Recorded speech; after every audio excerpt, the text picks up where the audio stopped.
Imagine a celestial event so catastrophic it wipes out all life in its path. This was the reality when the planet Ibir swung too close to Earth.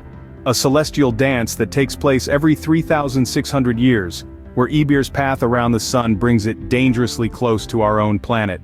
Now this wasn't a one-time cosmic fluke. No, this event has taken place time and time again throughout the vast expanse of history, with each encounter spelling disaster for life as we know it.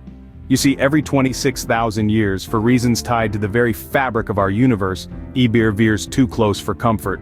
And the consequences? Well, they're consistently devastating. The end result is always the same: the death of all existing life. And it's not just our home that bears the brunt of this catastrophe. Any life-bearing planet that finds itself in the path of Ibir meets the same grim fate.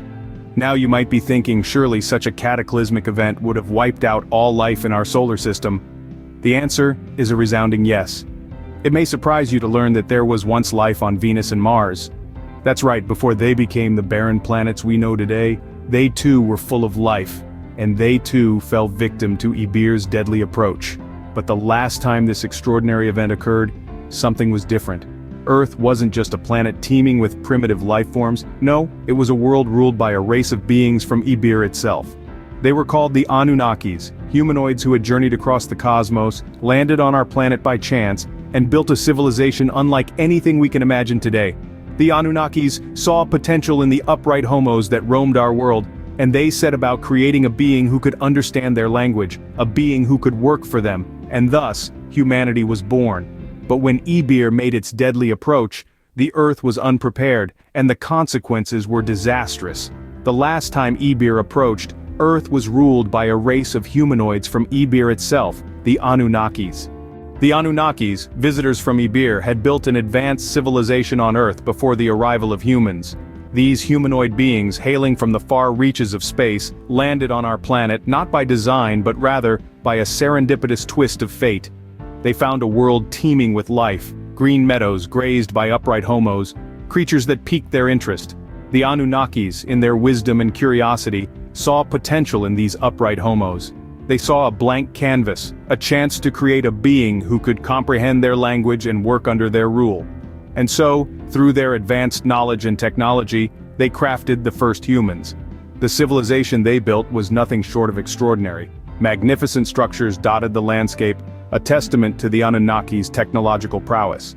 They established complex societal structures and systems of governance, ushering in an era of unprecedented progress and development.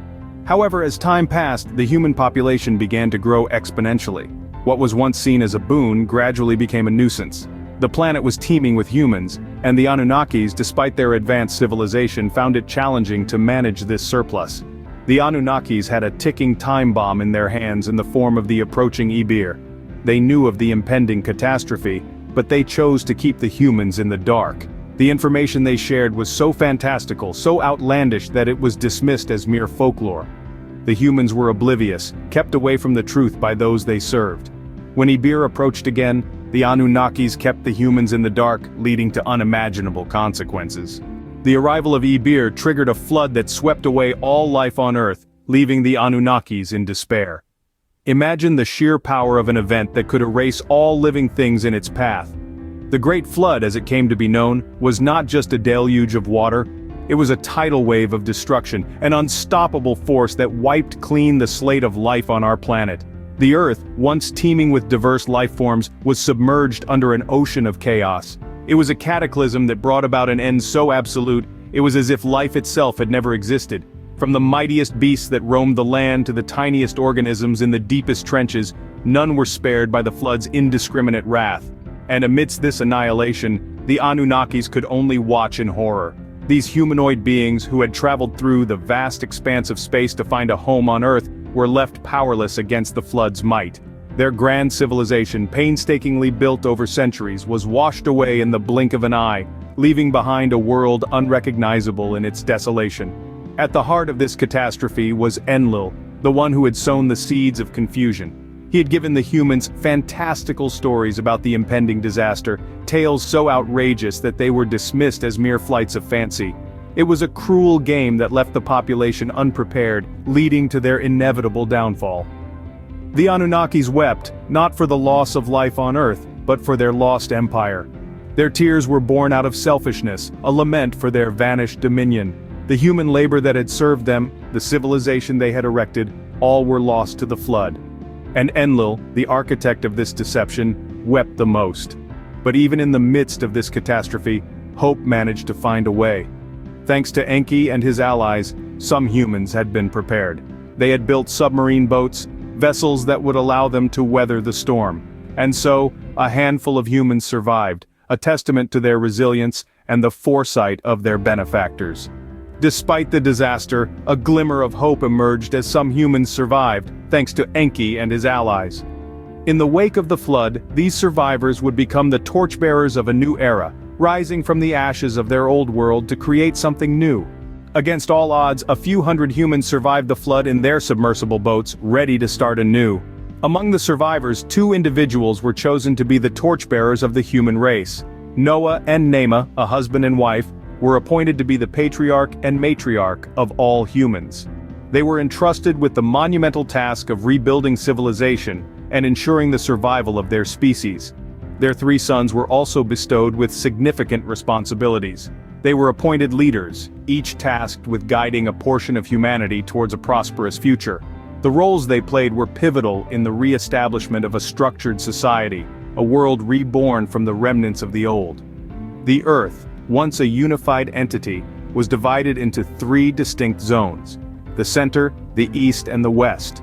Each zone, under the leadership of one of Noah's sons, represented a new hope for the survival and growth of humanity. The center, the heart of the new world, was a symbol of unity and strength.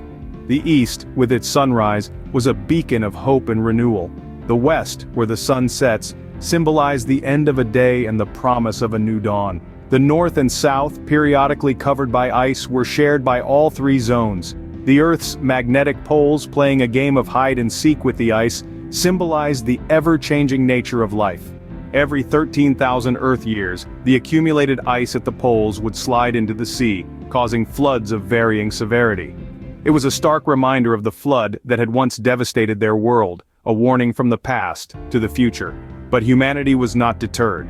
They embraced their new world, ready to face whatever challenges lay ahead. The survivors, under the leadership of Noah and Nama and their sons, were driven by a newfound resilience and determination.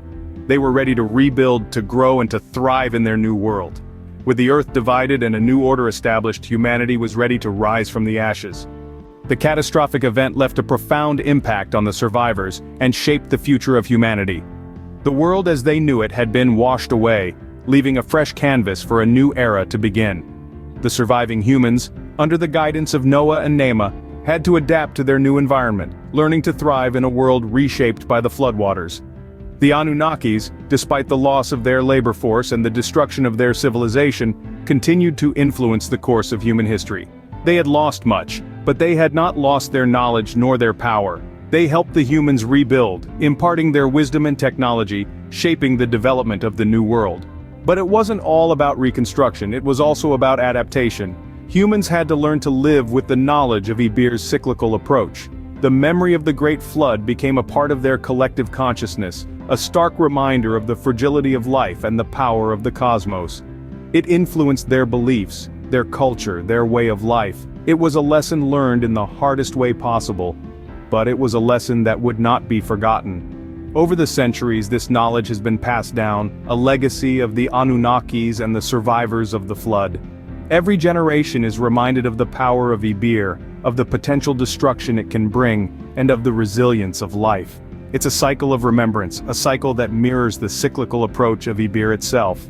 And what of the future? As we continue to advance and grow, we must always keep in mind the lessons of our past.